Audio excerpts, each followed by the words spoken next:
You must try to make faces by mirroring a good state of mind, otherwise, your art will never be appreciated.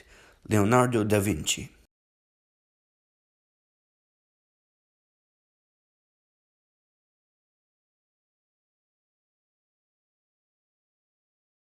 A smaller focal length, for example 20 millimeters, will deform the subject. At this focal distance, the subject in the foreground seems much larger than they are. The distant ones seem even more distant. A portrait photographed in this way will look deformed and almost caricatured. As for objectives, are recommended those with focal lengths of 70mm, 135mm, or even 200mm. High aperture lenses f 2.8 are highly appreciated to create the smallest depth of field. In the case of a very shallow depth of field, care should be taken in the area where the sharpening is done, usually in the eye.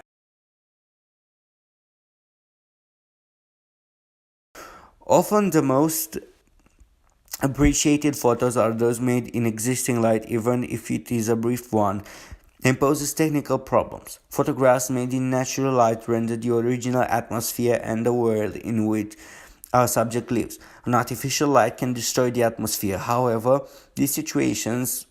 there are situations when it is impossible to photograph in existing light. Such an image can only compensate for its content.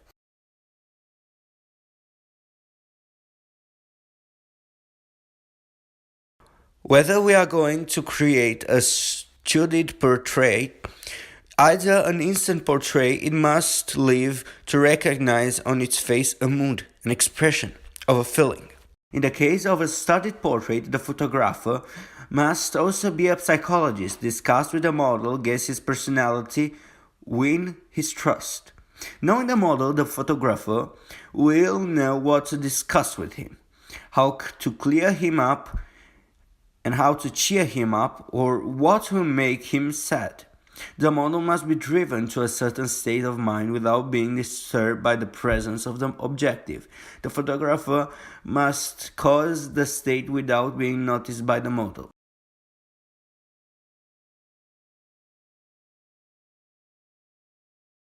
Regardless of the type of portrait approached when photographing, we must decide on how much we frame our subject. The distance from which we shoot in combination with the type of lens used will bring us closer or further from our subject, and this is called a plan.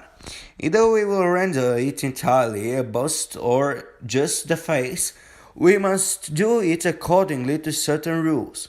General plan. On the general layout, the composition can be quite difficult, especially when shooting a single character standing, because it occupies a relatively small area in the frame compared to the surrounding environment.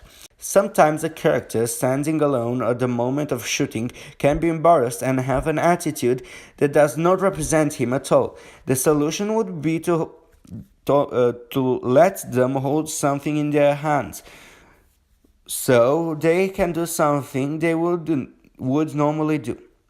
The American plan. The subject is more obvious. Facial features gain more importance and therefore require even greater attention. The background is less important and does not need to be loaded with elements that can distract our attention. The bust plan.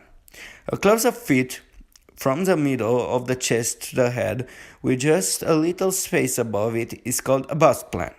It is the most commonly used framing to portrait photography. Close plan. It is a frame often used in the study portrait and requires a lot of attention from the photographer, focusing on the expressions of the model, the feelings, the gestures, the mimics. Very close plan. Sometimes called and detailed plan, it renders a portion of the head of the captured model. Approaching this type of framing requires a justification given by some particular elements of the model that the photographer discovers and needs to replace. Images can contain eye details of wrinkles, cheeks that say something about the subject.